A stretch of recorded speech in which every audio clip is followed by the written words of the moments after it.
It's my light heavyweight champion, Big Billy Gold. You're watching BJ and DG talk wrestling, and that's gold. That's Billboard Billy Gold, and this is gold. This is Billboard BJ and DG talks gold.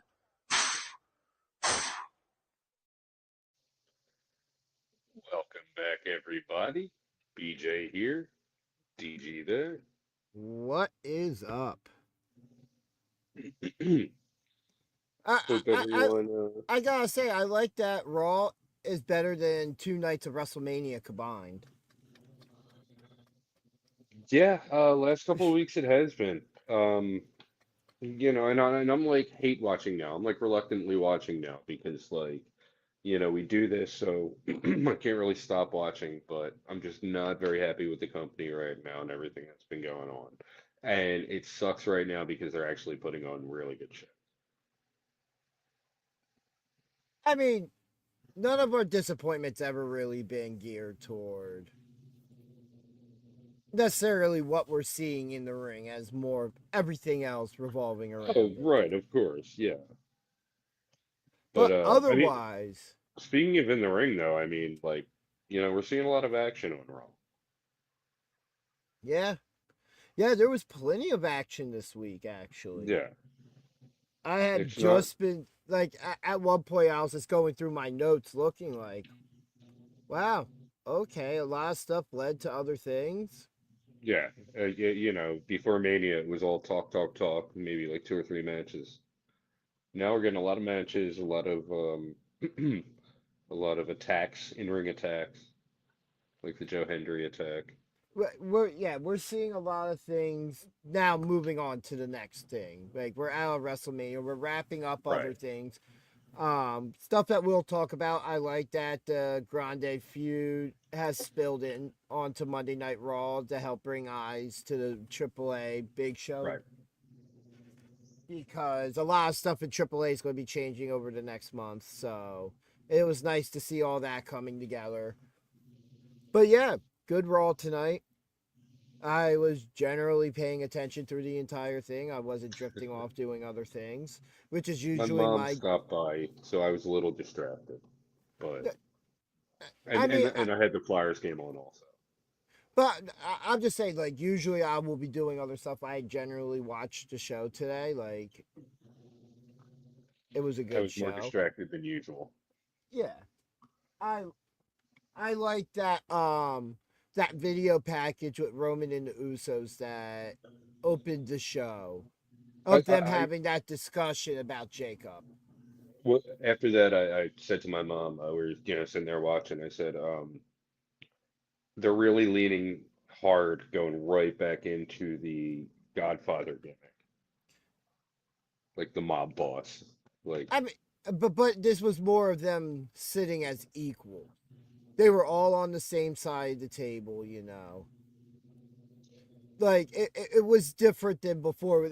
Instead of like how they did with the MFTs, you know, they kind of did the same thing with the Bloodline, where it would be Roman at the table and they're standing behind him, or they're sitting at the side of the table. No, in this case, it was almost the idea that all of them are equal, sitting at the head of the table. yeah, I didn't really get that. Like, blew Like right the by image they put on the screen. Like, you go back and look at other stuff, they would always be standing behind him. Like, when the bloodline was at its strongest, you know, Roman was the dictator. He was the outright leader. So we're seeing at a moment of a follow through of what was said in the previous week. We're going to be equals in this, and just that picture there shows that they're being shown as equals. Okay, yeah, There's would have the never picked visual up on part that. They of the just storytelling. right, right. Yeah, I'm just like, I don't know. Like, when I see Roman on my screen, I just automatically pay less attention. And With like look at my phone and do other stuff. No, but it was a good visual they showed doing that. It's really going to show. And something else I liked, and we'll talk more about, was that the Usos weren't involved in that final segment. Yeah. But I really did like that video package. It fit what he did right before WrestleMania. It seems like it's a new style. We've seen it with other things in different ways. Like I brought up the whole MFTs, but they were always standing behind Solo. But just the idea of how they're doing it now, they're really adding more visual cues to tie things together for those that catch them, which is just as important, you know. You couldn't have them sitting in a crack den having that conversation. That would just be weird. Why not? Or I mean, uh similarly like something like that back then we would have seen uh more of like a locker room segment, Yeah, yeah, but that, and now it's more of a an overproduced, like not overproduced, but no, they definitely put idea into things of modern time. It was something WWE was doing beforehand. It's just I don't want to see everything having all that. Like it should kind of be called for. yeah. But yeah, after that video package, we get Seth Rollins officially opening Monday Night Raw, coming out speaking to about everything that happened at WrestleMania, and then calling out Braun Breaker, and they're back and forth. It was kind of the opening and the ending really mirror each other, just in different ways. But like, so I'll bring this up again later with the with how Raw closed, but how personal the promos were.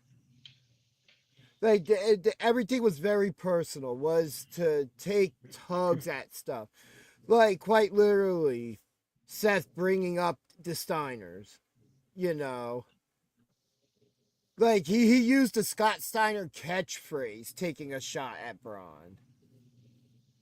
Like everything was Right. very well thought out in that promo. I felt like it was the right shots being taken. We really got a lot of history reestablished. Like, and I'm usually good for remembering one-off matches. I forgot Seth Rollins and Braun had a match during the 2.0 days, Yeah, I remember Seth down to or after a NXT. little bit. Yeah, and it was when he was Braun was NXT champion. Right. Yeah, I just didn't remember. I don't think I was watching. I was so infuriated with 2.0 at that point. But I think it was like when they were coming out of 2.0 and the whole transition, so we still had those stars left over in the reminder of it. Braun being one of the bright spots to come out of that. But no, I really loved how they put that together. Yeah, and then the promos in the opening segment were just really good. Um, you know, both had a lot of great points, and you can just see like Braun's intensity. You know what I I, mean? I will definitely say this. It felt like a Paul Heyman produced segment. Oh yeah, without a doubt. Like that, it definitely felt like that. Yeah, You know, like, or at least his fingerprint was on it. like it dug deep enough into the history, but it kept it like It kept you yeah, wanting more without it them getting definitely physical. yeah, it had Heyman all over. Um, yeah, it was a good way to open the show. Yeah. After that, they show Stephanie Vaquer walking in the back, and who then gets attacked by Judgment Day. Well, the ladies of Judgment Day. So it looks And like that's not necessarily over yet. right, right, and I'm more thinking on the ladies of Judgment Day to come. it definitely feels like Stephanie Vaquer might be taking a little bit of time off to heal up a little bit. Her injury, because that was part of the reason why their match was so short at WrestleMania, was them Yeah, being beat up. yeah, that definitely Which, felt like a write-off segment.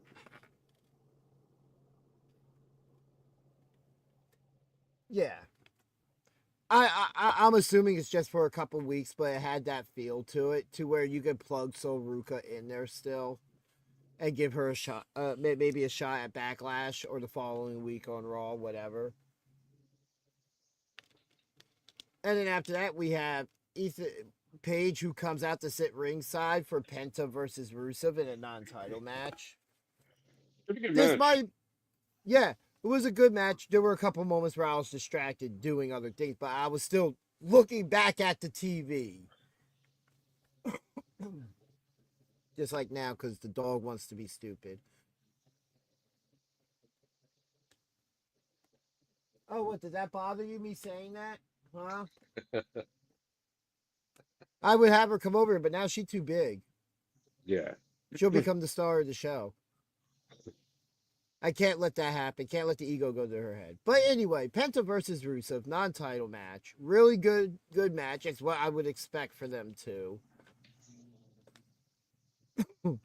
We have Ethan Page, who gets a bit involved. Penta still picks up the win. Afterwards, Rusev jumps Penta.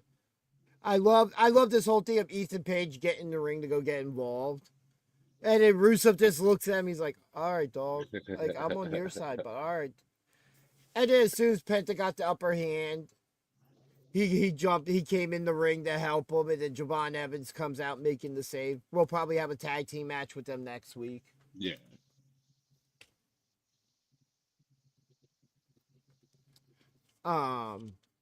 Really enjoyed that too. It was a good way to get Javon Evans out there. It's a good setup. Ethan Page is definitely going to be involved in the picture for the Intercontinental title. I wouldn't be surprised to see something like a Fatal 4-Way side and Ethan Page somehow steals the title. Right. And one of those weird things would kind of mirror his NXT run, coming in and right away winning a championship. In Ethan Page fashion. You know, he really doesn't do a lot of work, but somehow still gets to win by doing nothing.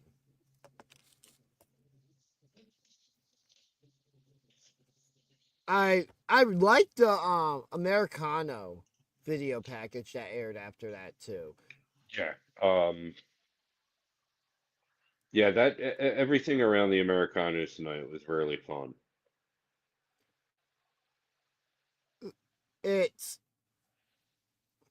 I love the promo.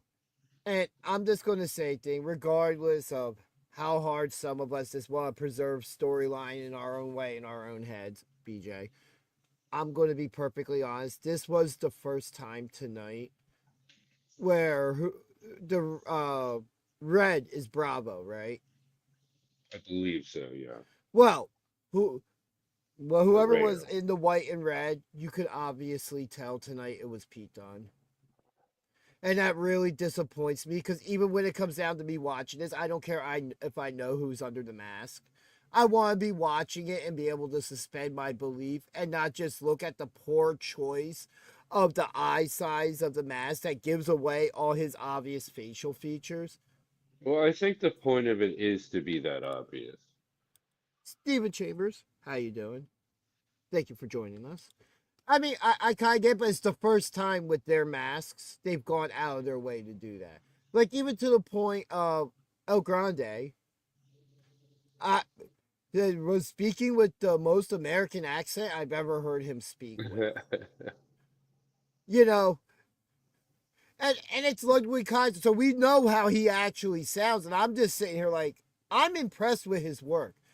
Just for me, going into this mask versus mask match, and I'm talking to my buddy on the phone. He video called me. We're watching the show, and my reaction was, he has to lose to OG Grande. He has to in AAA. God, the heat that would go on him and the work that's been done at this point, if they're only putting one person over, they're not killing the gimmick, OG Grande has to win. And I almost, I want to make sure I'm able to watch, I have the time to watch this show, because that might be the match I'm looking most forward to. I think it's the only match I know of so far, and I'm like, you sold me. I mean, that's not for what, another like 6 weeks, 5 weeks? Yeah, another month, I think, something like that. Yeah. But yeah, it'll definitely be something to look forward to, and I believe that's on YouTube, right? So like, I'm not we sure can if always. that's what I'm saying. I think that broadcast will be on YouTube also. It's just making sure that I am present and able to sit down and watch it. It's Yeah, just I mean, it doesn't have to be live. It just has to be it's before you check any social media. yeah, see that's the problem. Or somebody sends me something. And Yeah, exactly. I and I'll say this like El Grande, Ludwig Kaiser, doing has done under that mask has done some of the best work I've seen him do as a character.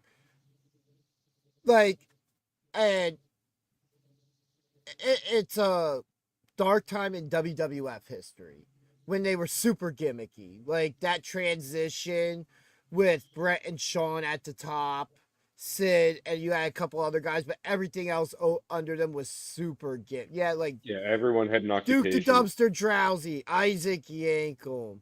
I think you still had Doink at some point in there. You know, everything was very super gimmicky. And when it came to the character, like Bushwhackers, I think we're still around then.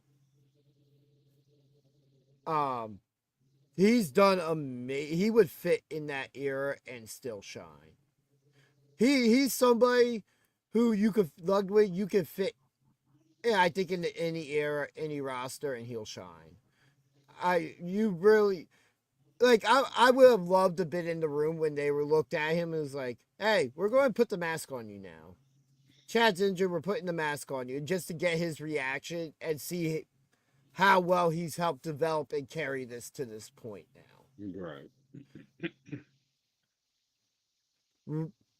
Absolute great work. Like, and it kind of dawned on me today thinking about it, 'cause I always thought he was a good character with Imperium. You know, announcing Gunther to the ring and all that. And then we turn around. He was a good character then, and all of a sudden, they just transitioned him straight into this. And it's just like, okay, Chad Gable, we saw it coming. We saw the story being told to lead to it. This was just like, oh, he's injured, so we're just throwing somebody else under the mask to see how fans react to it. And we were just like, oh, we can't wait for all this to come together. Which I don't know if the original plan was always going to be AAA for the payoff, but it's a good place for it because it gets the No, better. It gets a great reaction here. It gets a better reaction there. well, I think that's why that's where the payoff is happening. I mean, w once that whole thing hit AAA, it just took off. And I think they'd rather have current El Grande as the babyface and OG as the heel. And that's the reaction you're going to get down there. Right.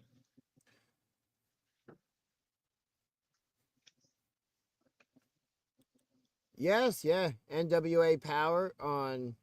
But that's also the same network that originally owned Ring of Honor, and they did nothing good with that. Sinclair Broadcasting absolutely ruined Ring of Honor by not giving them a bigger platform. They were just filler for something on TV. Yeah, they were like hard to find. Like it was a channel that like nothing else. But yet Uh, Sinclair had channels everywhere across the country, or at least here in the Northeast, and did nothing with it. but it was like on a channel that you would only know about if you watch ROH. Yeah, kind of like how it was for TNA. Nobody watched Access TV I did unless you a were lot of good watching stuff New on there. Japan and TNA. Yeah, of course.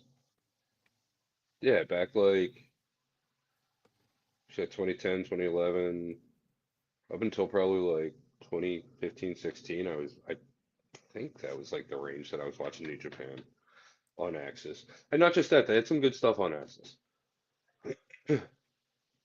I mean, some of the shows are okay, but like by the time I started watching stuff on there, I really don't care for music countdown shows. I watched them a lot as a teenager and in my early 20s. I don't need it now. I don't need to revisit these weird eras of music.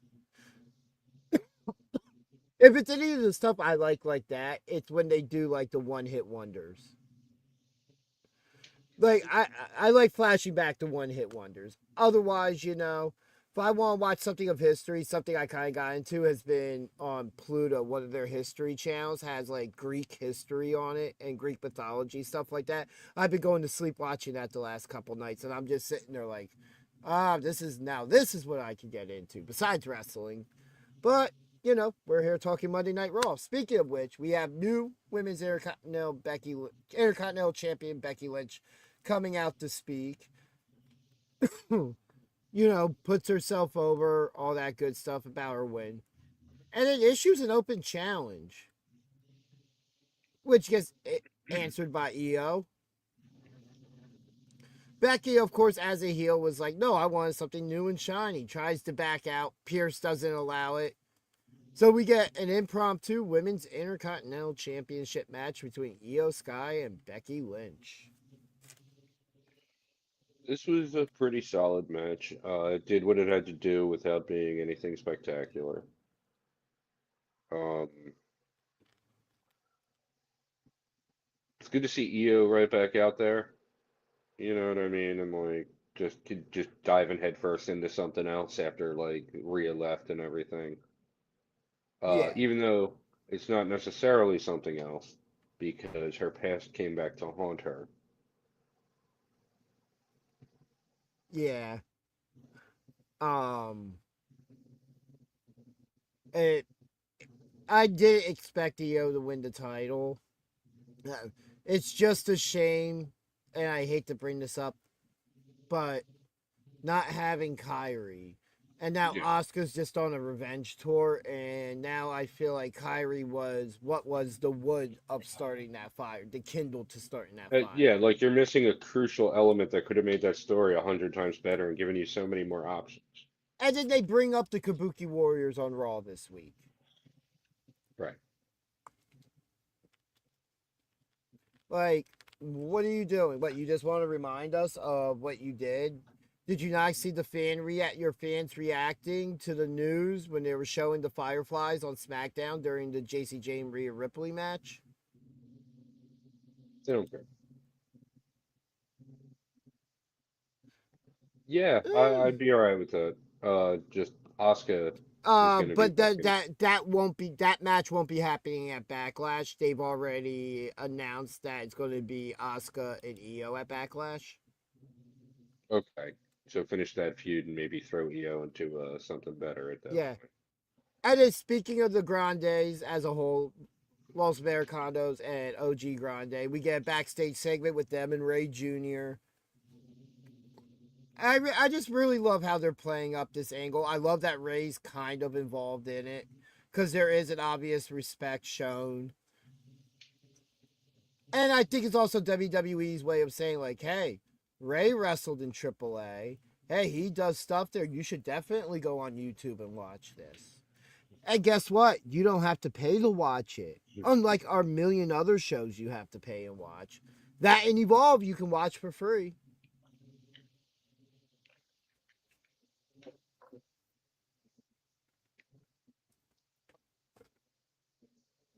Um, and then we got an interview with the Usos, with LA Knight appearing, kind of reminding them of who they were without Roman. And, you know, I really like a point because it was something I was been thinking about as well was, okay, I get the idea of bringing them all back together. You know, it makes sense at the moment. It really does. With if what we're looking towards down the line of Roman opponents, he's going to want that backup at some point, just in case shit.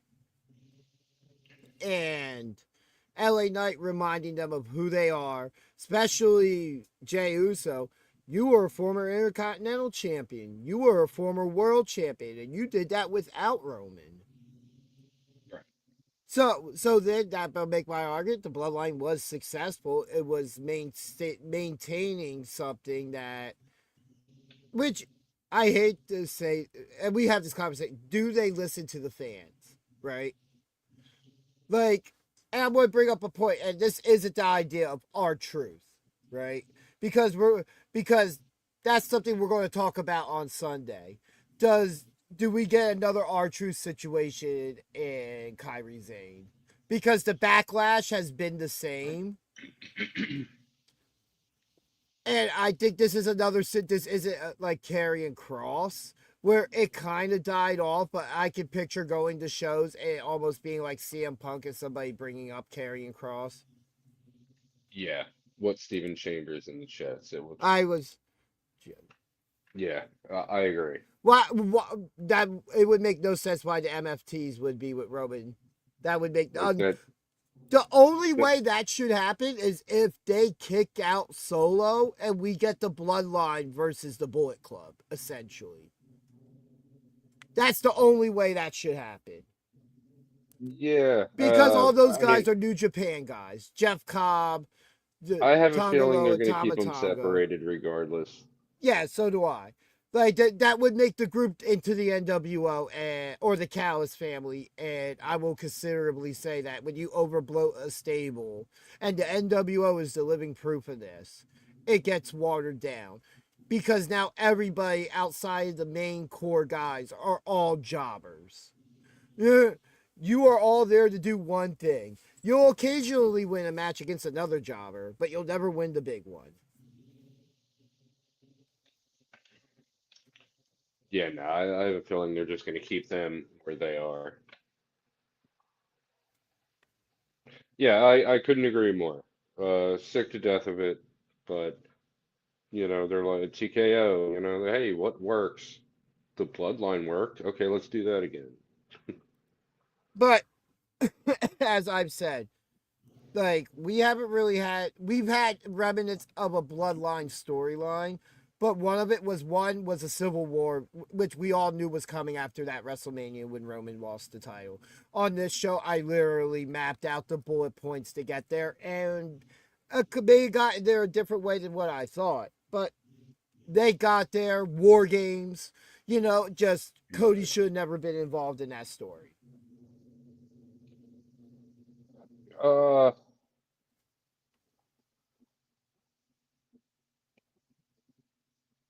I don't know. That could go either way. I mean, Yeah, no, but Cody just should have never been involved in that story. And I think, because the whole battle was to get Roman back as the tribal chief. Why would the guy who helped get him out of that spot, help him regain his power?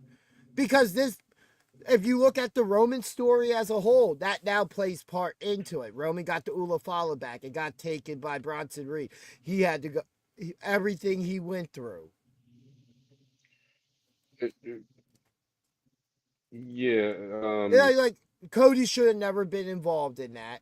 The Rock should have been involved more at certain points because his involvement made zero sense. It wasn't for the Bloodline's benefit, story-wise. It was for the benefit of future Cody stories because now people have a reason to say, oh, you turned how could you team with him and so on. Yeah, which we're still seeing the fallout of in that perspective. Right. Was that was Kevin Owens, right? Yeah, that was yeah. Even Randy agreed. Even Randy agreed with them, but because they brought that up during the Randy. So what I was saying though is, I can't say that storyline should have never, or Cody should have never been a part of that storyline because it was more so for Cody's future stories. It planted the seeds. So like, from the perspective of the bloodline, yeah, it doesn't make any sense. From Cody's perspective, it doesn't make any sense. So if in my eyes, if you were going to involve him, it should have been the one time, and it should have been just the tag team match at Hell in a Cell. Once we get to War Games, Cody should not have been involved. Because where did that go anyway? That went Roman Punk anyway. So if we're fast forwarding now, knowing where we got to, Cody being involved in that match made zero sense because there's also a interaction between him where Roman tells him we're done. Right. Yeah, like from that perspective, yeah, but it wasn't about that. It was about like planting the seeds for future Cody stories. I mean, I get that, but one story came out of it. Well, yeah, but it was the only good story that came out of Cody's title reign. Holy shit, dog. Oh my No god. idea what's happening. Yeah, my dog. I will be right back. I'm going to deal with that, but oh, I want to talk about that. So, talk about Rey Mysterio and El Grande, and then we'll step back. 'Cause I want to talk about the Joe Hendry segment Right, right. I figured. Um, because that's what was up next. All right, I'll be right back. yeah, so this match was just everything you would expect from a lucha match. You had Rayo and Bravo outside creating a little bit of a distraction here and there. Um, Very good match, very fast paced, very back and forth, until I don't know which one, but Rayo on one side, Bravo on the other. One distracts the ref, the other one slips the thing, the the thing that he slips into his mask. He slips it to El Grande, and he's attempting to put it into his mask. Mysterio stops it. He finds it again. He's a put. Oh no! That wasn't even how it happened. But anyway, so he's trying to put the thing in his mask, and OG Grande Americano comes out and prevents him, leading to Mysterio hitting the 619, and I don't know what he calls that splash from the apron for the win. This was a very fun way to end the match. It definitely you know, furthers the feud between the Grandes Americano. Uh,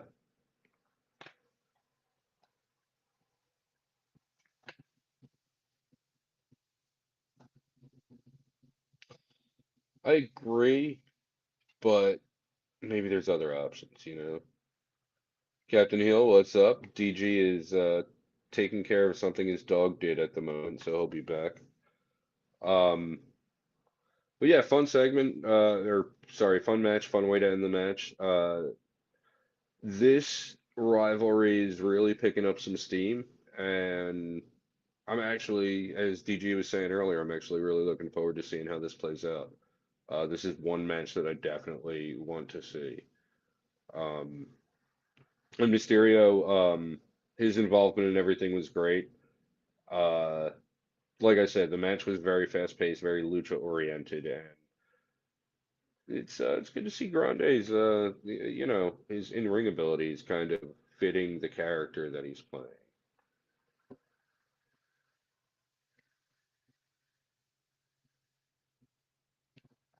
Uh,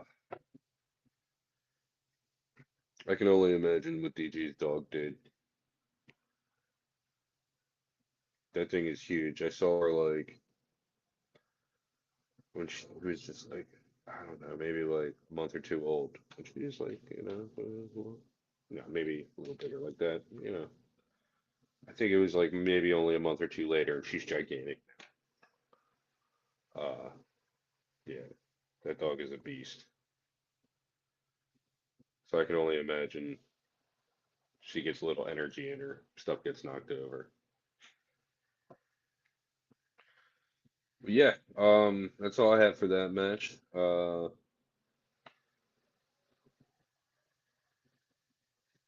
Any questions in the chat since I'm drawing a blank?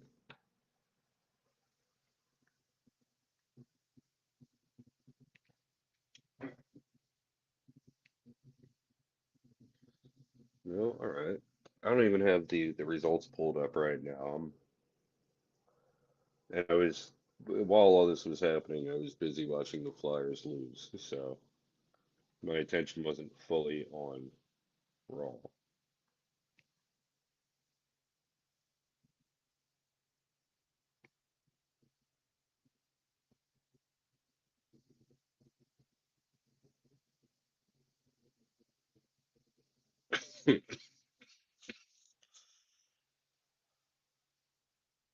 Um, where are the results?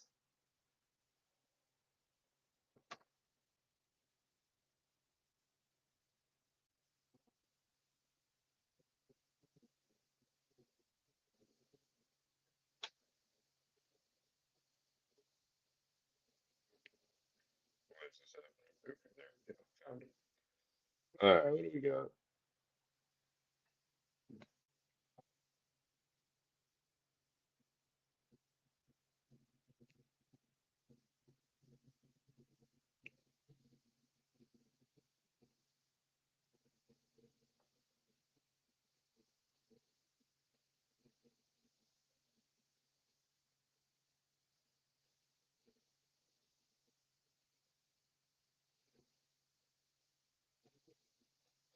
Yeah, and it's like I've hit a wall here. Oh, here we go. Thank you.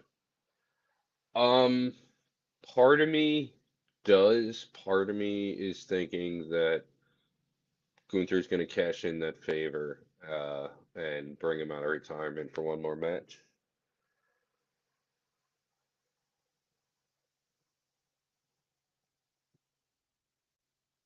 I don't think it'll be a match versus Roman. Heyman doesn't really have a lot of pull in that regard.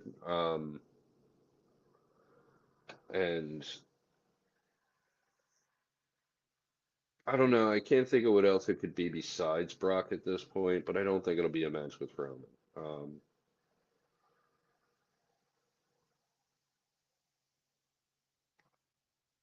Trying to remember what was. Oh, okay, yeah. Punk's favor was the WrestleMania. No, I don't remember what Punk's favor was. What's going on? I'm back. What was CM Punk's favor with Heyman? Because we're talking about the Gunther favor, and trying to remember what Punk's was. Oh, his favorite WrestleMania with. No, his favor. Oh, Punk's favorite was for Paul Heyman to be in his corner. That's how he got in Okay. Roman's head. Okay. Yeah. That's right. I remember now. We were talking about, because Captain Heel, by the way, he says hello. Yes, Match yes, versus yes. Roman or retire Brock. I don't really see it being a match versus Roman. Like Paul doesn't really have like a lot of pull in that department. I'm going to be honest with the way things are playing out, just with that at the moment. I don't know because stuff has come out that Gunther's not really a fan of Triple H. That they haven't been getting along recently. And if WWE really is trying to sue Brock Lesnar for whatever reason, and it's some breach of contract BS, like, that's going to sour all that.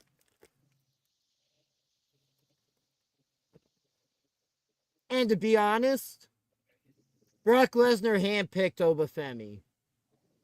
If he doesn't want to retire, like, I'm going to put this into perspective. If you've ever seen the interview thing or whatever with Paul Heyman, and somebody asked him about when the streak ended, and he's telling a story, he's like, whether this is true or not, I'm not going to tell you, but picture this. Vince McMahon comes to Brock Lesnar and tells him, The Undertaker's beating you tonight. No, he's not. Brock Lesnar goes out to the ring and goes into business for himself. And you look at how that match played out. Undertaker got completely decimated and injured in that match. So after that, you tell me, was Brock Lesnar supposed to end the streak, or did Brock Lesnar go into business for himself? As an example, I'm not asking the question, but that's how. No. What's relevant here is Brock Lesnar will do what he wants. So let's say, all right, you want me to go out there and have a match with Gunther? All right, what if he goes out there and completely decimates Gunther? And Gunther's supposed to beat him. No, WWE would be stupid for putting one of their top draws in a situation with somebody, because Gunther's not Brock Lesnar. All due respect. Hold on. You mean this picture?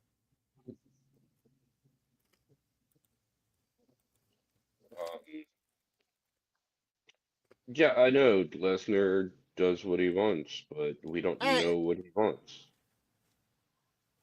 And if Lesnar doesn't want to face Gunther, he's not going to face Gunther. And I don't think he has any desire to. I get that, but we don't know. We have no way of knowing any indication whatsoever what he wants.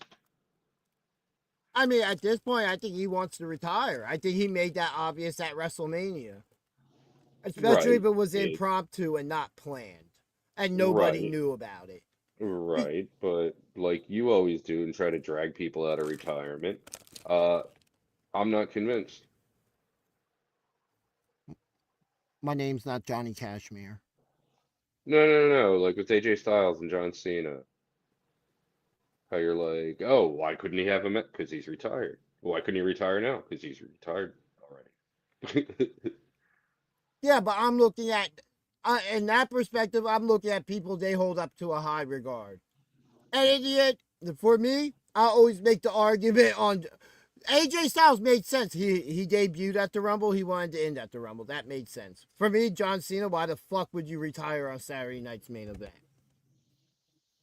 Why not? Who cares? It's a stupid decision. Hey, you know how many more tickets WrestleMania would have sold if it was John Cena's last match? I mean, so Just saying. Just saying. It comes down to being a they made draw. plenty of Hey, money. hey, who's going to draw more money? John Cena or Cody Rhodes? I don't think that's really relevant. Like he wasn't available anymore. No, I get that. I get that.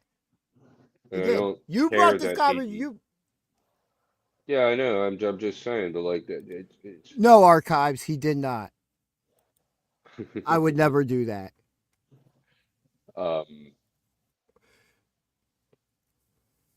don't know. We kind of got away from what I was saying. No. But just me. It's just me as a fan. Your biggest names. You should do everything in your power to have them go out on the biggest show possible. But also, I understand contracts and stuff like that. Me as a fan, I rather see those who are of historic value to the sport go out in the brightest lights possible. Go out on the biggest stage possible. I'm just 100% unbothered that Cena went out at main event. You're unbothered by a lot of things. Like I'm super unbothered by and that. I'm And the then soulless getting one. back to what I was actually saying. Well, no. I've never liked Cena and AJ. Like it didn't matter anymore. You know. With Brock, like we don't know what's going on in his head. We don't know what's going on storyline wise. Yeah, Brock does what Brock wants, but like we don't know what Brock wants. Um, he's, in my opinion, he's retired, but Yeah. I mean, that's not the first time he's retired, Yeah. you know? Now, would I be surprised if we see Brock Lesnar show up for SummerSlam? No. He probably didn't want it, to be honest. Stone Cold doesn't appear unless it makes sense to him. Yeah. And it's worth something. And at this point, Stone Cold, and he said that in plenty of interviews. But hey, would it helped with night one? Anything else would have helped with night one or night two for that matter. Like, like throw someone in the ring for 2 minutes and have them talk. Have someone spotted backstage and I generally enjoyed night two much more than night one. And Yeah, the but it was sad thing missing is, so I much. think outside of the night two main event, the best matches on the card were all on ESPN.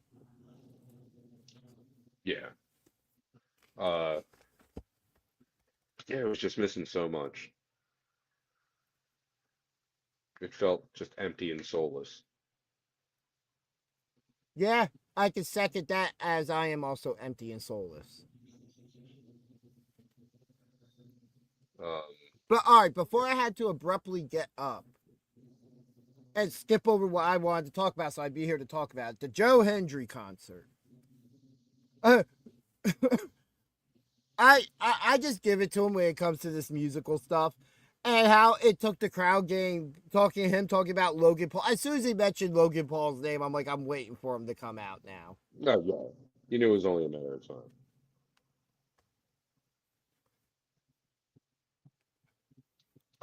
Oh, the next year's WrestleMania will be sold out. There will just the only normal person you'll see there is Green Shirt Guy. Yeah. But no, that was another segment I honestly enjoyed. Like Joe Hendry, somebody who doesn't have to be the greatest in the ring. I liked a nice mix of entertainment aspect as well. And you do get the examples of the guys that are over the top. Like Shawn Michaels was not just only entertaining on the mic and in whatever he did. He was also very good in the ring. Right. When we get that night, like, it makes us step up what we want to see from other people. At the same time, we understand that not everybody's capable of certain things. Joe Hendry, had made it clear he has signed to Raw. I look forward to see what he's going to do on Raw. I think Logan Paul's a decent start for him, or have him involved somehow with other things. Let him get used to being on Raw a little bit. It is a bigger stage for him Well, regularly. I don't really think it'll be a feud with Logan Paul because after that whole thing, Street Profits came out and attacked. I think it's going to be You a know, combined thing where it'll be one of those short, like 3-4, a short feud that lead into the Street Profits tag team match. Like yeah, nothing I like don't over the see top. Hendry being involved in this after this point. I think the Profits are going to step in and take over I because as definitely you think there's saw a in a backstage segment later on, when Seth Rollins approached the Street Profits yeah. to say whatever he was going to say, they cut him off and were just pretty much like, "This isn't about you. This is about that gold. We, that's all it is." Yeah, I don't think I think they're planting seeds for something with Joe Hendry and Logan Paul, which I think could make for a pretty good story there. If they're going to take the titles off of the Vision and put them on the Street Profits, which I think is the right move. There was no point in them winning. I really feel like there was no point in them winning the tag team titles now because the Usos could have held those titles and everything still plays out exactly the same. Show Speed gets involved in the match, but it doesn't culminate to anything. You still have the moment with LA Knight. You still have Division trying to chase those titles, so you still book the 6-man tag. And we still get exactly what we got. But that's me. I think it's more so just the position for the next transition. Um, they would rather have the Vision being in this role against the Street Profits than the Usos because the Usos are kind of tied in with Roman's thing right Yeah, now. no, yeah, no, yeah. That make. I mean, in the long run, it makes sense because of that too. Because now you have the Usos who are eventually going to chase those titles again, and them and the Street Profits are going to be some bangers. I remember when they Oh did yeah, it years ago. Those were some bangers of matches. yeah. We got to get there. Like right now, let them take the belts off Logan Paul and Austin Theory, and maybe have even another feud after that. But then ultimately, we need to get back to that.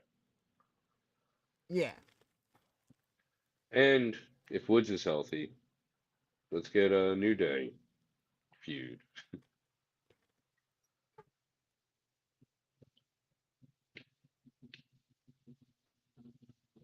Yeah, NFL did say no draft, or WWE did say that there's no real talks of a draft, and every time it's brought up, it's a situation currently.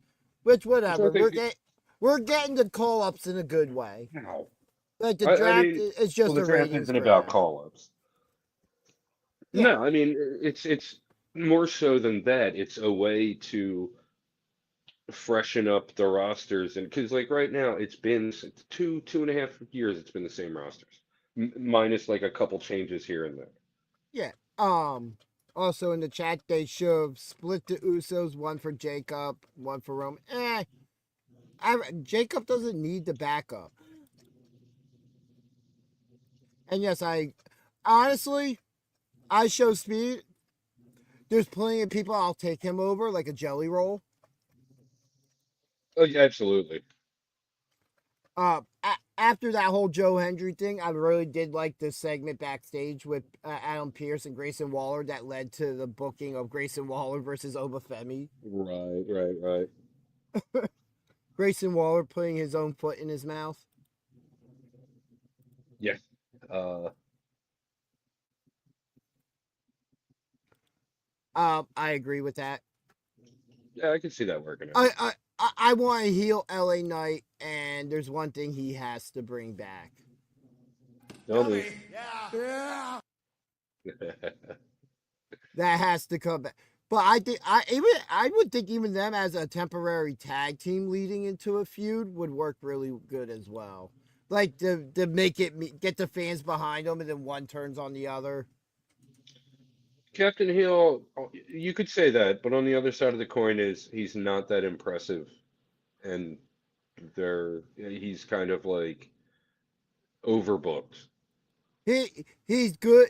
He's good in the ring, but he's great on the mic, and he can carry himself in that fashion, which is fine. Plenty of guys have been always way better on the mic than Like in the ring. he should be running the Intercontinental division, not nipping at the heels of the World Championship division. I mean, there was a time where right now I agree with that, but there was a time where I would say no, and I thought they missed the opportunity because the Bloodline story was more important. Because at that point, when he faced Roman, it would have been one of those times that would have been perfect to do a switch nobody would expect it, and it would have put a rocket on LA Knight, and he would be where he should be in the WWE, in my opinion. I don't know. I'm not that impressed with him. Like sure he's good on the mic, but like I don't know, there's something about him like he doesn't have world champion written on him. I don't think he has WWE champion written on him as the face of the company compared to being that world champion. 2-3 month run, he gets it under the belt, kind of like a Jey Uso type thing. I don't see him with anything higher than like a US or Intercontinental. I don't know. I can see him as a world champion in WWE. I've never seen him in that regard. And I'd loved him in TNA. He just, I don't know, just the way they've booked him. And you know, he's got the ability, sure, and you know, he's got the mic ability, but just the way they've booked him, like they haven't made him look the best, and it's been confusing. Like, yeah, you know, sometimes he looks great, and other times they book him to look like an idiot. yeah, and they're behind him for a while, and then it just stops, you know, and he resurfaces on the other show in another month. I don't know. Yeah, I just haven't seen enough to convince me that he's championship material. I mean, that's fair at this point, and that's a lot, as you said, due to booking and how the barometer is not staying one way. He's there to be the guy in Slim Jim commercials. And I guess just to point out the obvious. When I left, you talked about Rey Mysterio Grande real quick. Loved the match. I love how that turned out, helping continue that storyline. After that match, we got Braun Breaker versus Seth Rollins announced for Backlash, as well as Asuka and Io, I said earlier. We got Asuka video package after that. And then our next match, we get Grayson Waller just get completely destroyed by Obafemi. Which, by the way, when Grayson went for his finish, did you notice how that was like a throwing Blue Thunder Bomb? Like he just didn't do the sit down, but everything else was the Blue Thunder Bomb. Yeah. That was as close to a squash match as we're gonna get in the modern era.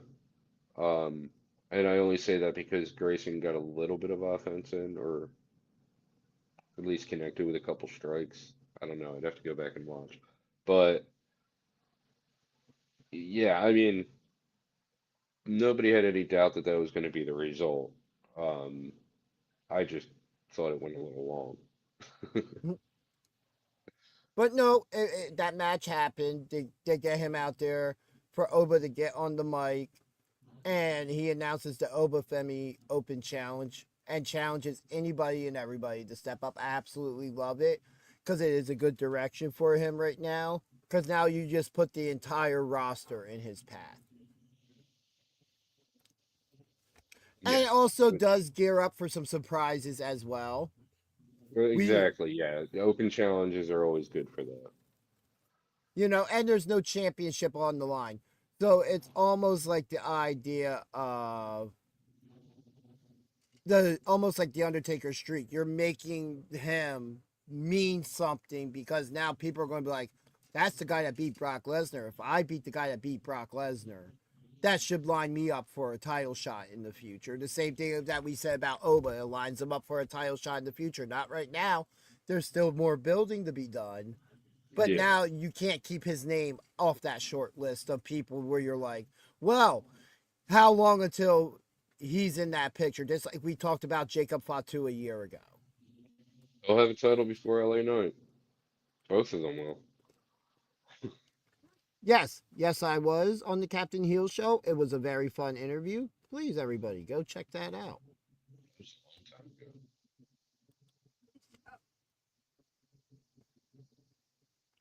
But yeah, who do you think's the first taker of the Open Challenge or the first big name?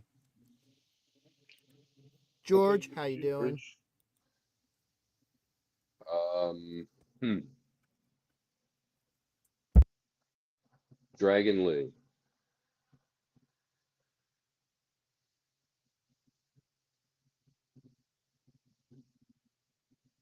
You must have muted. Who did you say? Dragon Lee. That's what I thought I heard.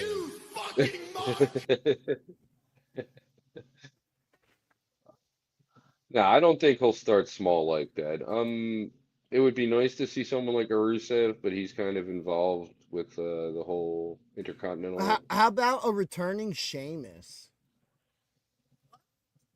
At some point, answering. Yeah. It's a good way to return them. Yeah. And I'm talking about maybe I'm talking about like somebody like 5th or 6th on the list. Let us get through like a couple weeks of this Open Challenge before the first real big name comes out and is like, I challenge you. Right. I could see somebody like Braun Breaker challenging him and Seth Rollins costing him the match. There's so many different ways this can get involved with something and still be good and still build over. Because all Seth Rollins has to do is just let his music hit and stand at the top of the ramp and damage done. Let me see. I'm just looking through the roster. Who would make sense? Dragon Lee. What about? Did we see him in Otis already? No, we saw him and the Vikings. Hmm. Him and Otis would be nice. And that was my initial. I had said bring him up first, have him take on Tozawa, then have him take on Otis, then have him take on both of them at the same time. Uh, yeah, there's literally with all the recent future endeavors, I am not seeing anyone on this roster who is not currently involved in a feud who we haven't mentioned. Otis, Kofi, the Creeds, Joe Hendry, Joaquin Wilde, uh, Gunther. Yeah, there's really not a lot of people who would make sense for him to take on right now on the roster. Dragon Lee. I wouldn't mind a returning Bronson Reed at some point. Yeah, he's not close though. Yeah, he's still a few months off. Yeah. Even looking through SmackDown, I'm not seeing a lot of potential options. Oh, Damian Priest would Tag be team one champion. for me. Well, if he's just appearing for one night for a one-on-one match. God, I hate when they do that. But he's a singles guy thrown together in a tag team, so it would make sense for him or R-Truth to have singles matches still. Yeah, not on a show they're not on. Shinsuke, Yeah, Tama Tonga, Royce Keys, Solo. Ray Phoenix, Matt Cardona. Honestly, I can see it. JC Mateo would be a good one too. Dragunov. Yeah, that'd be sick. Dragunov would just be fighting him with everything he had. Danhausen. I have one when he gets back from filming Highlander, Drew McIntyre versus Obafemi. I have two. A debuting Evil. Oh. And a returning Omos. No. Unless that is literally that bell rings, he hits the fall of grace of 1, 2, 3. No, they end up shaking hands after the match, Then they become tag team champions together. The Worst Nigerian book, Giants. worst booking ever. Uh, yeah, I'm done NXT. There's no one I'm seeing here. Yeah, not a lot of names that would make sense right Give now. it a little bit more time. Keanu Carver, I wouldn't mind Yeah, seeing. yeah, but not yet. Um, Jasper Troy is another one. Josh Briggs. so my bet for next week is Dragon Lee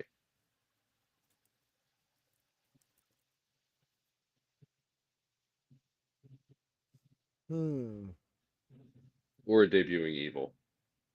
El Grande. Which one? El Grande, not OG. Okay. Yeah, I can just picture it. Maybe an Austin Theory as well. On some random shit like, oh, I'll take him out.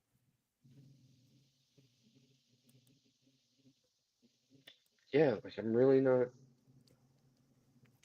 even No, but considering like. that's what's going to make this pretty interesting going forward. We could get a random one, some person just returning for one night to go out Oh my. there, as as long as the match doesn't last more than 12 seconds at most. uh, now I'm like really looking forward to Evil debuting and answering the Open Challenge. But It would be a good debut for him. I would just hate to see him lose in his first match. right, right. That's all that is. Yeah. I would want, unless it goes to the dreaded no contest. But no, you can't be doing that. You need Oba to be collecting wins at this point. Yeah, after that, we get a backstage segment with Judgment Day. Liv and Roxanne finished their conversation before their meeting of the minds, thanks to Stephanie Bakir.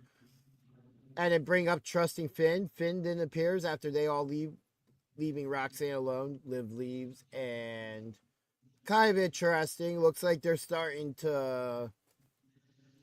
Could we see something along the lines of a Finn Roxanne versus Liv and Dom at some point? Yeah, I mean, I saw that segment and my initial thought was the obvious. It was kind of like, oh, okay, there's something going on here. They're gonna build, and then I'm thinking like maybe that's some misdirection. Like maybe Roxanne's gonna be like, oh yeah, fan, oh yeah, yeah, really, really, okay, well, be quiet about it, but yeah, yeah, I'm with you, and then like just turns on them and like sells them out. So, you Yeah. know what I mean? Like, I wouldn't mind a little misdirection in this case, but we'll see where this one goes. I'm interested just to see where it goes at this point. I'm glad that Finn's not just being forgotten about, Right. because it looks like we're going to get a culmination of this Judgment Day story now. It does seem like it's winding down to where, at worst, it'll stay as the ladies carrying it on at this point. Absolutely disappointing, and I 100% blame creative at TKO. Yeah. And we had discussed that possibility last Monday on this show because we knew I, the releases were coming. And we were all like kind of like, I don't know if they would do that. But then at the same time, if you think about it, like, yeah, they weren't really doing much with them, and it was a good time. They had just lost their feud, you know. I hate it, but like at the same time, they weren't doing anything with them anyway.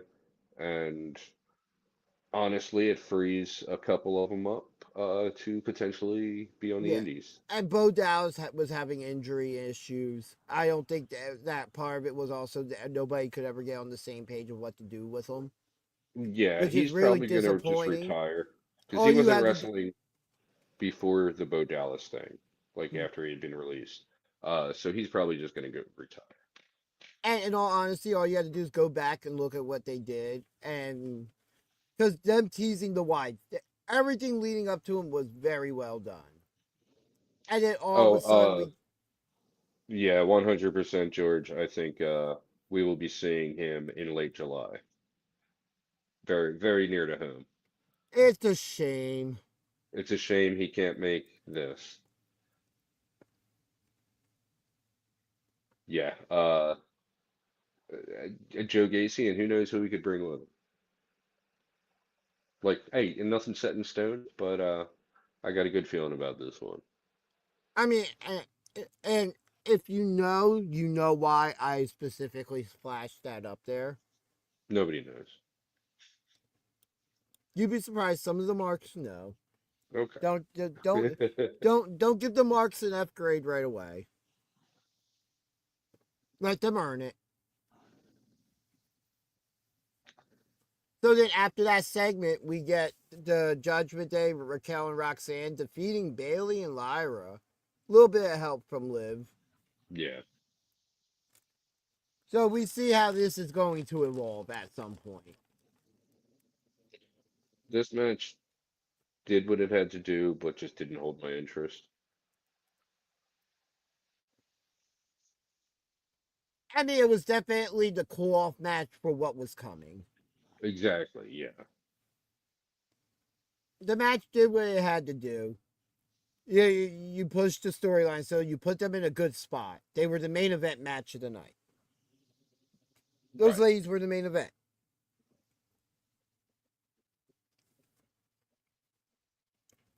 After that, we got a Sol Ruka video package.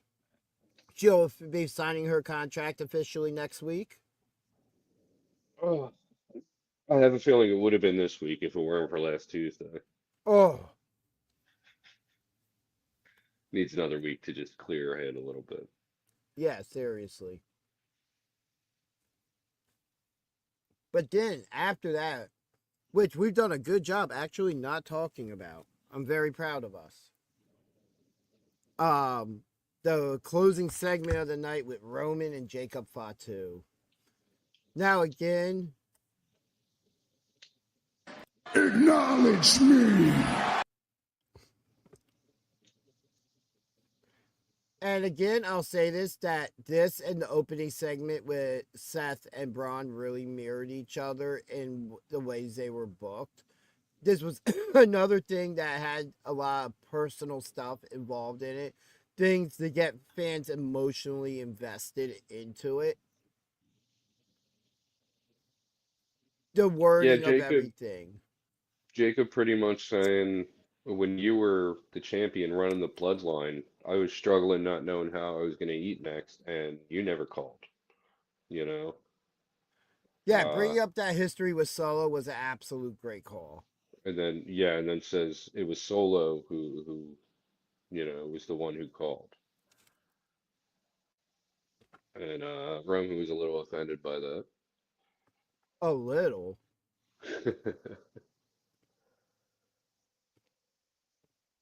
But no, I think that the back and forth was absolutely great. Like, the more they let Fatu talk, the more that you just want to get invested in him.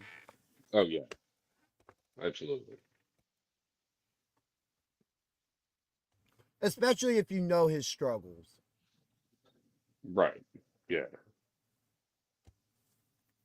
Like, you want to root for the guy. And it says a lot considering that even then, the fans were still behind Roman in that promo, but you could hear as it went on, it started Not to a hundred shift a little percent. bit. Yeah. Yeah, definitely. I don't know if it was so much a shift. You could, I feel but like you could feel it. You could kind of feel it where the crowd wasn't as loud. Dude, when they were chanting, it wasn't synced up. Like somebody was saying something. Like there were a group of fans in little pockets throughout. Like when I would hear them, at first you could hear fistful everybody saying OTC. You're getting toward where words and stuff are going back and forth. You could kind of hear the fans start, and some of the fans start chanting Fatu, but it was still such not loud enough to overcome the Roman chants, but you could still hear it, yeah. which means they're doing the right thing in the storytelling to get you involved. And this is where WWE/WWF has always excelled, is when you get these type of stories. And again, it's another one that felt like it had the Heyman fingerprint on it. I wouldn't really attribute this as much to storytelling, maybe equally to just who Jacob is to begin with. He's a guy that people do root for. You know what I mean? Like, so of course, like, yeah, it's not going to be a split crowd necessarily, but I would expect, with him and Roman, it would be 70-30, 60-40.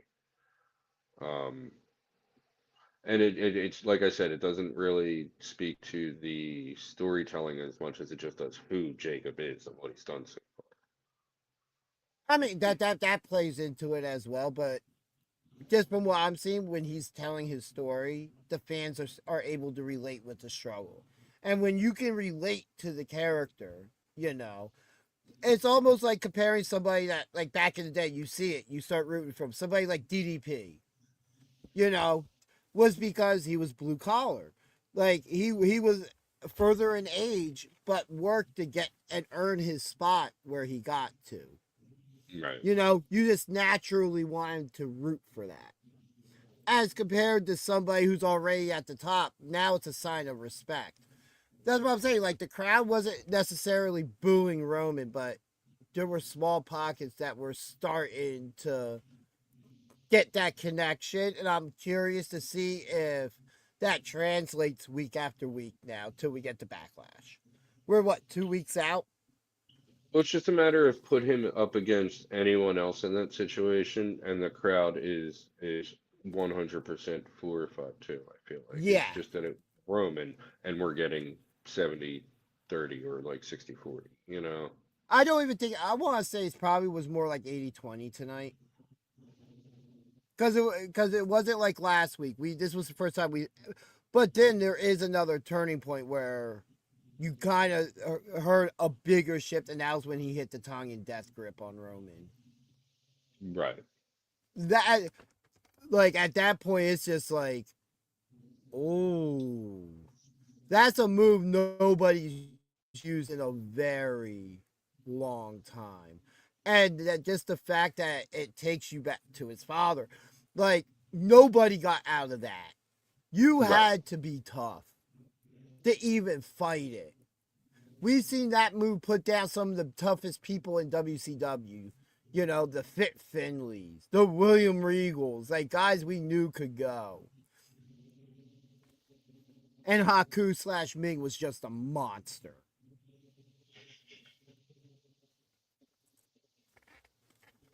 Like, he Wait. was always, yeah. Yeah. No, I know. No, no, no. Didn't you say? Oh wait, never mind. Never mind. You Haku and didn't Ming say are that. the same person. I'm just I the gimmick. know, I know. I thought, yeah, okay. I thought you had mentioned. I thought it had gone a different direction. Sorry.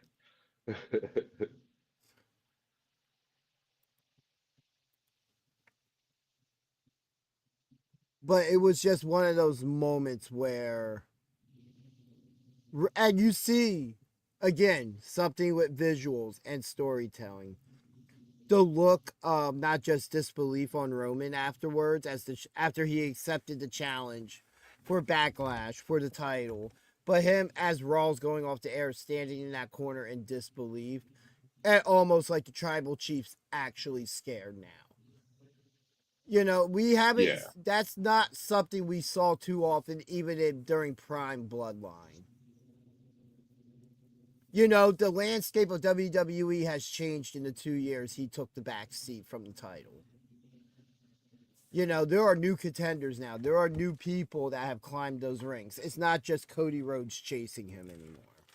It's not him being relegated to one show. Just like he said, the title he now holds was created in spite of him. I love that they bring that up because it's absolutely true. And I feel like it would be an insult to fans if they didn't bring that up. And it just gives him a little bit more shit to talk.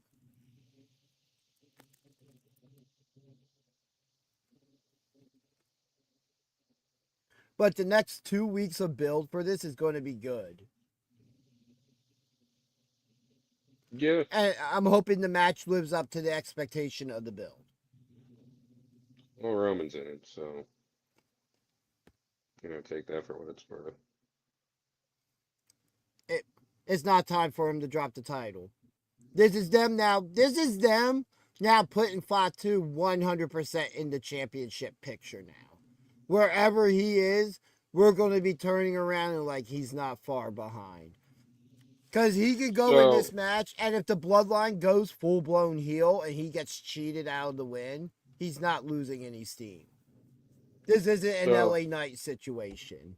Right. Speaking of LA Knight, I was gonna say, between the three of Oba, LA Knight, and him, who would you rank higher right now in the world title picture? LA Knight 3, Oba 2, Gunther 1. With Fatu being one getting the title shot, so Between Fatu, Oba, and Knight. Fatu would be at the top, Oba 2, Knight 3. They've given me no reason to believe that LA Knight can beat Roman Reigns. Or anybody who's a championship title contender, which is a damn shame because as we discussed earlier, I would agree, just that I haven't seen enough out of Oba to put him ahead of LA Knight yet. Like he's very close to it, but LA Knight has accomplished more. Well, he's accomplished more, but LA Knight, there's one thing LA Knight hasn't done that Oba has. He beat Brock Lesnar. I feel like that right there is big. LA Knight never fought Brock Lesnar. I mean, that's fair. Right? He had the chance. But when I'm looking at it, who has LA Knight beaten even recently to even be considered for a world championship match? But also, like, he couldn't beat Seth Rollins when it mattered. He couldn't beat Roman when it mattered. If you're looking at it currently, like, Brock Lesnar's just some guy who randomly came back. Like, what has he done lately? He wouldn't even be a part of the championship picture. So pretty much Oba beat some guy who used to be something. But also, if Brock Lesnar comes out and just is like, I want a shot at the title, and they're like, okay, I'm gonna be like, all right, well, that's a problem for whoever the champion may be. Well, yeah, agreed.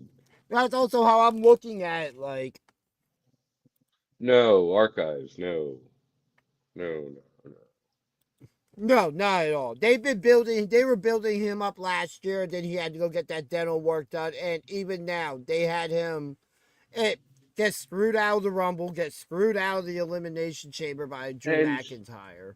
And archives, I'm sure you're aware of what he has done on the indies. Like, he's the real deal, this guy. Like,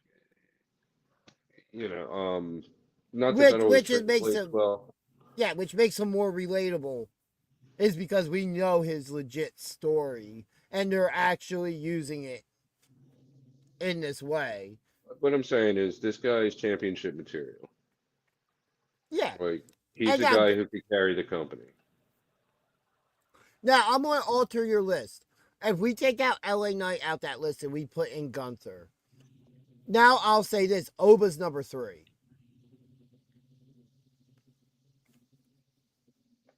Yeah, because Gunther beat Seth. Exactly. And Seth would drop to, like, not the bottom, but, like, yeah. And maybe like him and Braun Breaker aren't even in my top 5 right now. Well, Breaker, no, he hasn't done anything since he came back. Yeah, and Seth lost to Gunther, as we just said. Right, so he's toward the back also. But it's refreshing to have this many people in the title picture, though, right now. You know what I mean? I would still put CM Punk in the top 5 just because he just lost the title. But he's on SmackDown now. I mean, we really don't know that yet because Fatu appeared on SmackDown this week too. So. Yeah, but I mean, once they're done with the whole transition period, yeah, they're definitely gearing towards Punk and Cody having a feud. I agree with that. Why am I off? And like I said, on LA Knight's part, it's a shame because he can do so much, and most of it is he can carry on the mic, and that's what it's going to take. But apparently, some of it could be his own doing as well, of his own action backstage stuff. So and that is nothing horrible, but it's just how it is, especially in WWE and pro wrestling. Politicking in pro wrestling is a big thing.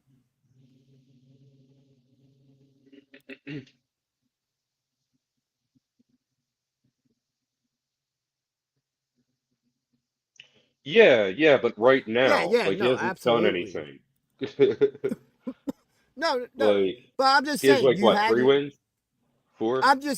I'm just saying you you asked the question with who's there, and at the moment, if I'm even just thinking of what they recently did, LA Knight was involved in a 6-man tag on night one.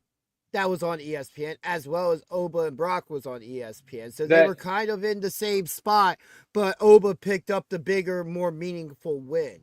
It would and be like honestly, like it's that 6-man tag would have been just as good, if not better, without being a 6-man tag if it were just a tag team championship.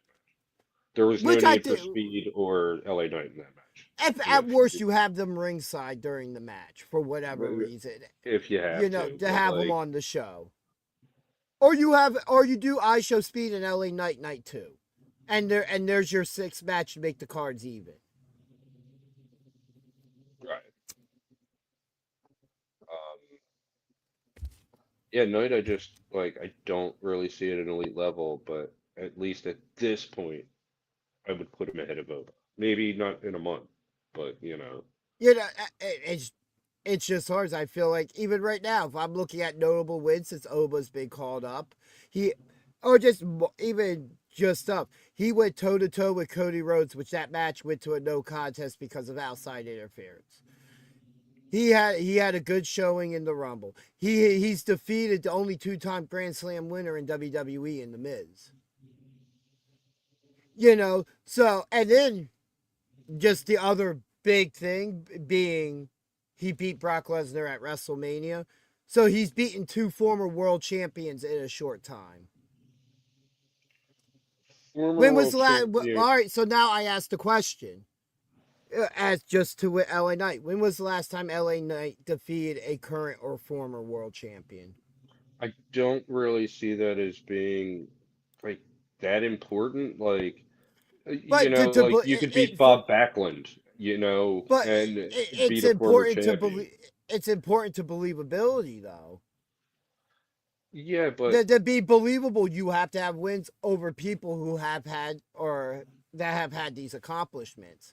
I get that, but it's kind of deceiving, You Like, know, sure, The Miz is a former champion. He's kind of a pushover now. Like he doesn't Miz is really also win. one of the most decorated intercontinental champions in the history of the company. If not the most, I think the only person who might hold more than him is Chris Jericho. Right. But I none think. of If that not, is an he. accurate representation of who he is now. You know what I mean? So beating who he is now doesn't really say a lot in that aspect. I know Chris Jericho does hold the record still with 9 times. I can't think of a very good example at the moment, but like, I mean, there's plenty of guys who like, No, there's plenty to say about what guys have done, but then there's also you have to take into account what have guys done recently. and that's what I'm What saying. has been the more recent impact? And if I think right now, and I'm looking at everything, I'm like LA Knights. We can put him in the conversation, but he's at the back of the line. He's almost at the back of the line. The only people that aren't ahead of him are people who have already been there and lost it. Yeah. And that's a big thing. And that's a big thing because when LA Knight's been given the opportunities, we've seen how they booked him. They booked him to lose. And it's a shame because I think that there was a time where The fire was there. LA Knight NXT was great. What killed LA Knight was the whole Max Dupree thing. Because that nobody bought into that. Yeah, but that was so short and forgettable that I don't really think it stopped his momentum. Once he came back as LA Knight, I think he was fine. Yeah, and then they had the opportunity. And I think they've had more than one opportunity to put a world title on him. To where he built Oh, that yeah. momentum back up, and they just didn't pull the trigger for, because it was either Roman or what, Gunther? I want to say were his world championship opponents. Yeah, I think he did take on Gunther at some point. I don't remember. You know, but then we saw times where he had the U.S. title. He was a good. I agree. Like, he should have gold, period. But if I'm going to put him at the top of anything, he's kind of in that Chris Jericho position. He's either at the bottom of the main event or he's at the top of the mid card. Hasn't done anything to go here, but he's still steady here because the fans want to see him. And just why he doesn't get the opportunities is beyond me. Because again, he can carry on the mic and he can carry in the ring. But because it comes down one other thing when I'm looking at the comparisons, do I see LA Knight defeating Obafemi? No. No, of course not. But in my opinion, until Oba beats LA Knight, I still think LA Knight is ahead of him. I disagree, but that's okay.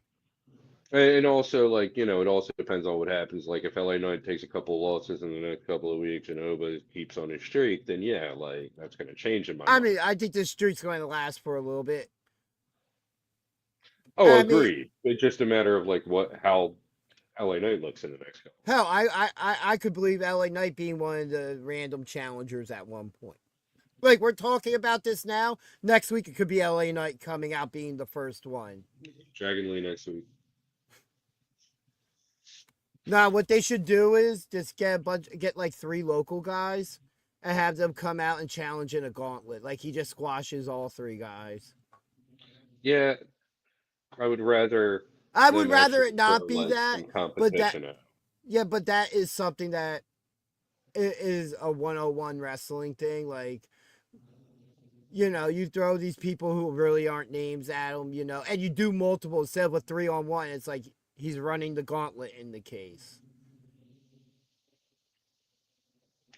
I just don't see it being a case of where people are running to the ring to challenge him and they're fighting to get in there. I mean, I think if you look at the Goldberg playbook, we're already past that phase, and we're on to the point where he's We're on the beating Brock names. Lesnar. Yeah, we're on the Brock Lesnar playbook of establishing him against people that are credible to build him up to a point where now you're going to start seeing him go up against opponents. Like, all right, is this the time where he loses now? And I think we get to that point in June where we start thinking about, all right, where is this loss coming from now? Like, start building up, because that's where about the time he'll start having those matches where the competition is going to go up a notch. But he's still going to reign. It's just now, who's the guy that can figure out how to defeat this monster and show the kink in the armor? Which we never really saw. It was guys who just persevered, like the Tony D'Angelos, the Ricky Saints. Were guys who just persevered and kept fighting forward. There was never a kink in the armor of Oba. It's like the same for football. Anything can happen on any given Sunday. Right. And that's what we would see. Eventually, everybody takes that L. It's just, how do we get there, and what's the bounce back from it?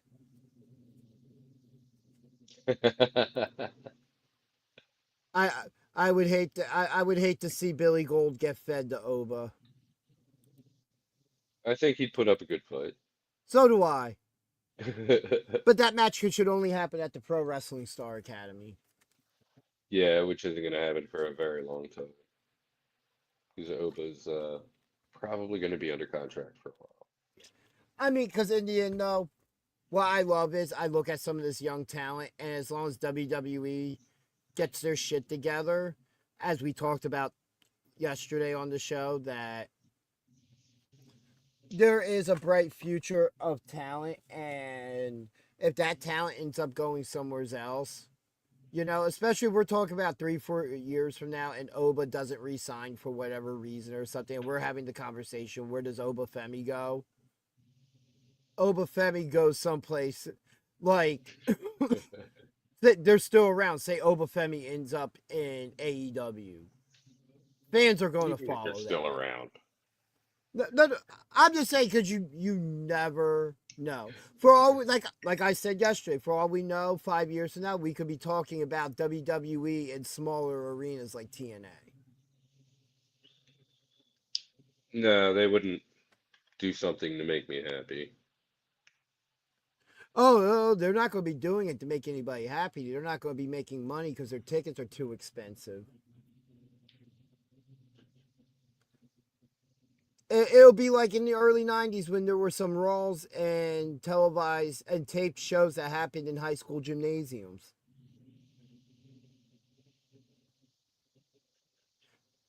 And then the Saudis will buy WWE and everybody will stop watching. That's where they're heading toward. But at this point, we've kind of covered everything for Raw. Overall, your impression of the entire show tonight? It was a good show, better than I wanted it to be. A lot of action, uh, decent matches, great promos. Yeah, I was very pleased with Raw tonight.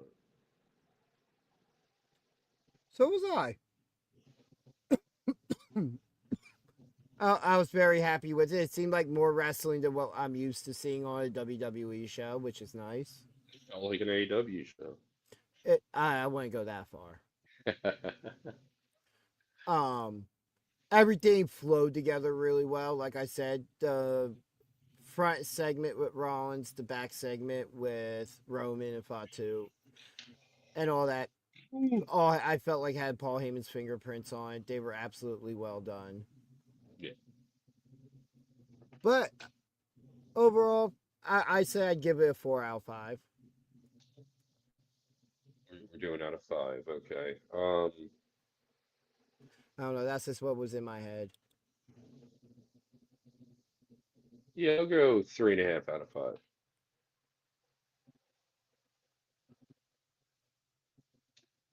Like, it just felt like tonight flowed together really well. Everything was right where it should have been.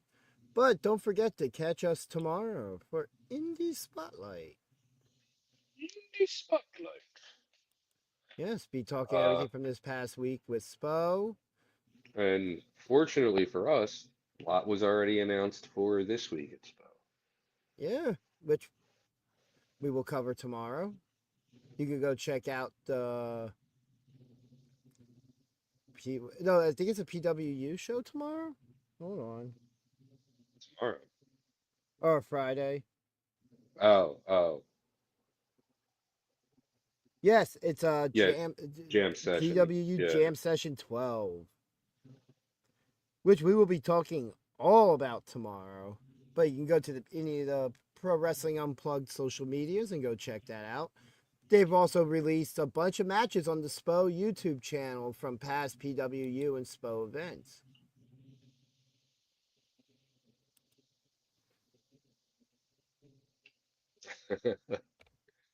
Yeah, yeah, that's what it called to me. Like I enjoyed it, but not as much as like a four. Um, I mean, it's a week 4, but I give it a 4. Like, they bookended the show really well. There was a lot of stuff that I enjoyed that I thought just was really well done and has me looking forward and not necessarily wanting to sit down and ring the hell down on it, which has been the general reaction recently. So, but yeah, we're gonna have a lot of stuff to talk about tomorrow. oh yeah. Some cool and exciting news for the channel going forward as well will be coming up soon, maybe as soon as tomorrow. And don't forget, we find out about this punishment. Or no, we already found out about the punishment. Yeah, it gets witnessed. we get to see the punishment, which I have to remember to say.